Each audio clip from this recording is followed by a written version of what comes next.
an exploratory night in Bloomfield Methodist Church, which borders Orangefield. What you have is that you've got the Victoria Ward and the Passenger Ward. It's a merging area. So what we have done is that the residents have asked us to come up and do a bit of a talk through on some of the local issues. Issues at the minute that are current are break-ins within, certainly the Orangefield area and the wider East Belfast. You've got the Belfast Greenway project, which there was a bit of a talk through was done tonight, and let some people find out exactly what was happening and how it would affect them in Orangefield Park. The PUP would like to thank Bloomfield Methodist Church, its minister and members for the use of the church hall tonight. It's very, very much appreciated. So on behalf of the PUP, thank you Bloomfield Methodist Church.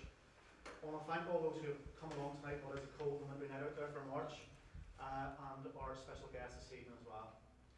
The Progressive Unionist Party have called this meeting simply because the residents have asked us to. We've got Sergeant Declan White from PSNI here tonight, who's going to answer questions on the recent break-ins and burglaries.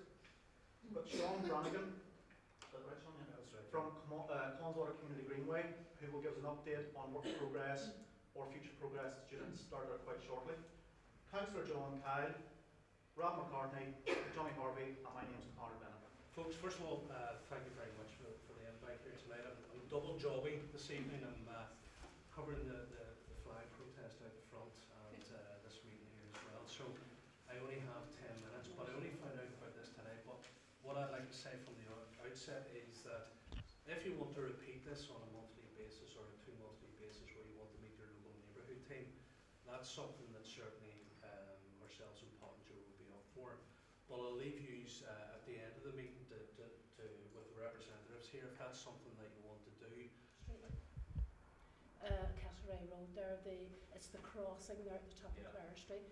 I cross that every morning with my granddaughter, and I don't drive myself, but I did learn to drive at one time, and I was always taught that if there was no room to go straight across, like for instance the lights at the John Monk's Corner being red, and the traffic. Now, a few weeks ago, I watched 3 well-built boys in the entries.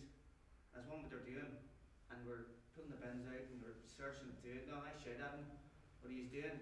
Now I knew right away they were Romanians. The accent, well, you know what I mean?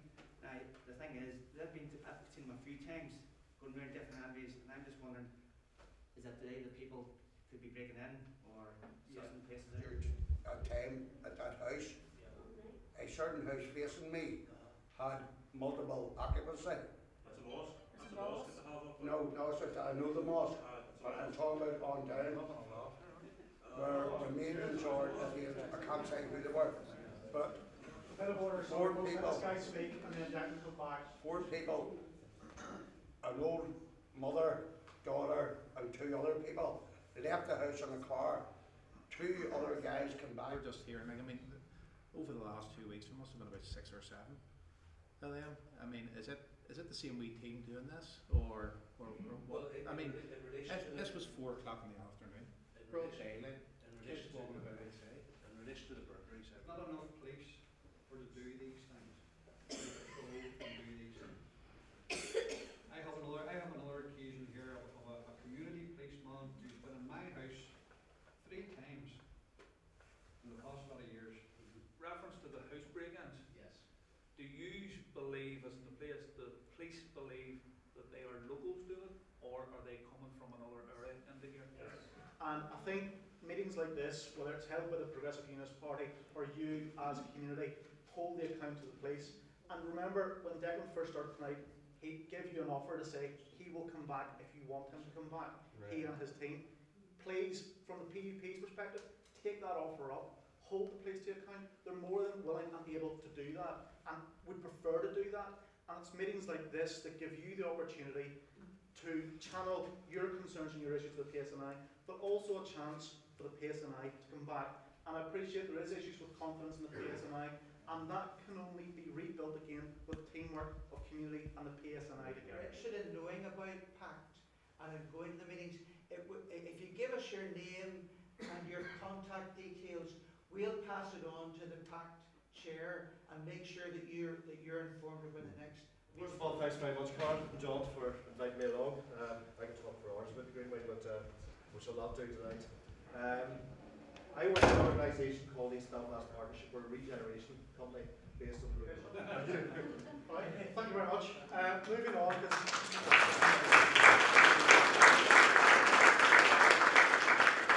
we don't have the church all night, so thanks against us as well. Two more items on pretty much on the agenda. One is welfare reform, which I'm sure everyone's aware about or hearing about.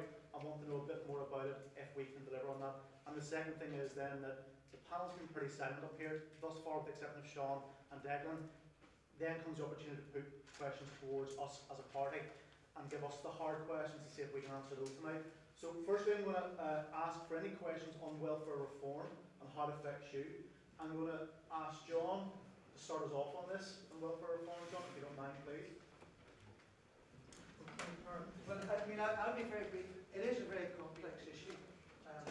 The welfare reform, the coalition government set this up with 4 objects in view: to get people, more people into work, to protect the vulnerable, to simplify an over-complex benefit system, and to deliver fairness to those claiming benefit and to the taxpayer. That was the goal of it.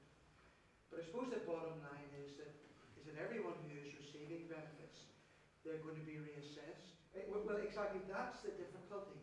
That in fact, there are a lot of people who really would be much better off in work, but there aren't the jobs right there. A lot of change and upheaval coming for a lot of people here over the coming years from now, and try and do something about them in the future before we can't do anything about them. Again, this is why nights like tonight are important, so that we do meet people and we do start get the concerns. Maybe be able to point them in the right direction, and if we can't, at least tell them that we can't. And we're asking those who aren't, for instance, registered to vote. We're asking those who want change to go out and vote and make that change, because you have the power. Not Brad, not John, not Johnny, not myself. You all have the power to make that change.